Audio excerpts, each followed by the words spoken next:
Perkenalkan, nama saya Aisyah Tiftah Nanda Firdaus dari SD Negeri Manguncerto.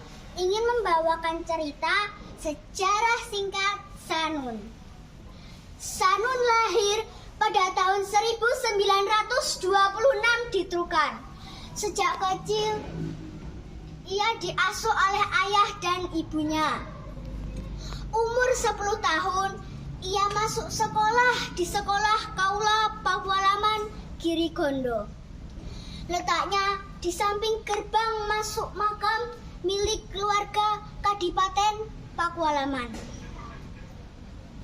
Sanun lulus pada tahun 1939, lalu melanjutkan di Sekolah Ongkoloro yang terletak di distrik Sogan. Tubuh Sanun kuat, tegap dan sedikit kekar mirip tubuh ayahnya, tinggi dan berisi. Sanun putra ketiga dari Ronowiryo dan Ibu Tugiem. Sanun diberi tugas oleh orang tuanya untuk membantu pekerjaan rumah termasuk saudara-saudaranya. Sanun mencari rumput di Gunung Wongso. Ia sangat pandai sekali memilih rumput untuk ternak piaraan ayahnya. Ayahnya yang seorang pengrajin batu nisan juga mencari batu di Gunung Wongso. Ibunya selain mengasuh anak-anak dan keluarga, juga ikut menambah penghasilan dengan berjualan tempe benguk di pasar. Dari hasil penjualan mereka dipergunakan untuk mencukupi hidup kesehari-harian. Hidup keseharian Sanun adalah hidup sederhana dengan keluarga ayah dan ibu serta beberapa adik dan kakaknya. Lalu pada suatu hari, Sanun ikut mengantarkan dagangannya ibunya ke pasar. Setelah sampainya di pasar, ia mencari kardus bekas dan dibuatlah kardus bekas itu menjadi kerajinan wayang. Temannya sangat suka sekali dengan kerajinan wayang Sanun. Lalu Sanun pun memberikan kerajinan wayang itu kepada teman-temannya. Sanun sangat disukai oleh teman-temannya karena ia sangat baik.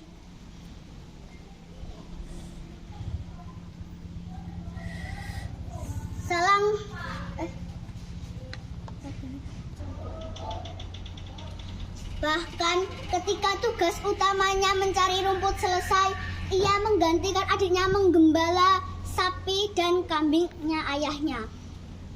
"Sudah kenyang belum sapinya, Man?" tanya Sanun kepada adiknya. "Kelihatannya sudah, Kang. Saya tadi mengembala lebih awal kok," jawab adiknya dengan tersenyum renyah kepada Sanun. "Ya sudah, sini sapinya tak jaganya. Sana kamu main layang-layang sama teman-temanmu saja," jawab Sanun. Adiknya pun langsung menyerahkan tali sapinya kepada Sanun dan bermain layang-layang bersama teman-teman. Hari pun sudah menjelang sore. Sanun membantu adik-adiknya untuk mandi sore dan dia pergi ke Langgar Haji Syukur untuk sholat berjamaah dan mengaji bersama. Selain mengaji, Sanun dan teman-temannya juga diberi nasihat-nasihat oleh Haji Syukur. "Ngaji yang tekun, sholat yang rajin, dan jangan berani sama orang tua," pesan Haji Syukur untuk Sanun dan teman-temannya. "Siap Pak Kaji, insya Allah," jawab Sanun dan teman-temannya. Setelah pulang dari Langgar Haji Syukur, Sanun pun mengulangi pelajaran tadi siang dan tidur agar paginya tidak kesiangan untuk berangkat sekolah. Setelah beranjak dewasa, Sanun sering ikut acara masyarakat seperti ronda, seperti hari pernikahan, dan hari kematian. Nasib Sanun tidak seperti kakaknya yang sudah diterima menjadi prajurit Leguin Pakualaman. Sebaliknya, ketika pendudukan Jepang, Sanun hanya menghabiskan waktunya di rumah saja. Selang beberapa bulan, Sanun ikut pelatihan militer Jepang bernama Kaibodan. Sanun mulai belajar tentang jiwa kepahlawanan dan persaudaraan. Pada tahun 1944, atas desakan Ronowiryo, Sanun mulai belajar bahasa Jepang di sekolahnya. Akhirnya pun Sanun lulus. Pada tahun 1946, Sanun mendaftar di pabrik kecap Bandung. Karena pada saat itu Bandung tidak aman, Sanun pulang ke Trukan. Dan pada bulan Juni tahun 1946, Sanun ikut pelatihan militer Mobrik di Magelang. Tetapi karena saat itu juga Magelang dan Yogyakarta rusuh atau tidak aman, Sanun akhirnya kembali lagi pulang ke Trukan. Lalu saat itu Sanun mengikuti Tentara Pelajar atau TP.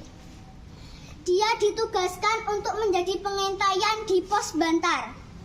Pada saat pengintaian, Sanun dan teman-temannya diketahui oleh tentara Belanda. Sanun ingin menyelamatkan teman-temannya, tetapi ia masuk ke dalam lubangan yang sangat sempit dan membuat dia tidak bisa keluar. Tentara Belanda pun yang mengetahui keberadaan Sanun langsung melempari Sanun dengan batu-batu yang sangat besar. Akhirnya pun Sanun gugur dan tewas di tempat itu. Pada siang harinya, akhirnya Sanun diketahui oleh warga sekitar dan dibawanya pulang ke Trukan. Ibunya yang pulang dari pasar melihat jenazah anaknya yang baru berumur 23 tahun pingsan. Setelah tahun 1949, jenazah Sanun pun dimakamkan di sebelah makam kakaknya dan di sebelah makam Dewi Pangkuwati. Sekian, terima kasih. Itu cerita dari saya. Wassalamualaikum warahmatullahi wabarakatuh.